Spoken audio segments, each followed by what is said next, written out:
નમસ્કાર દર્શક મિત્રો, ગુજરાત ડિવિઝન ન્યૂઝમાં આપનું હાર્દિક સ્વાગત છે। સમાચાર। સિંગવડ તાલુકાના અંગારા ગામે દીપડાનો આતંક, બકરીનું મારણ થતા ભયનો માહોલ। સિંગવડ દાહોદ જિલ્લાના સિંગવડ તાલુકાના અંગારા ગામે વન્ય પ્રાણી દીપડાનો આતંક જોવા મળ્યો છે।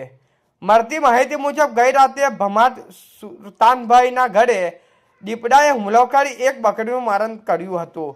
ઘટનાને પગલે ગામ સહિત આજુબાજુ વિસ્તારમાં ભયનો માહોલ છવાયો છે।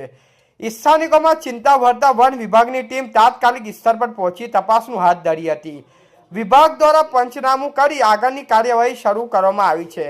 ગ્રામજનોએ વન વિભાગના દીપડાને પકડવા અથવા તેને જંગલ વિસ્તારમાં ખદેડવા તાત્કાલિક પગલાં લેવાની માંગ કરી છે। રિપોર્ટર દિલીપભાઈ હરિજન, સંજેલી।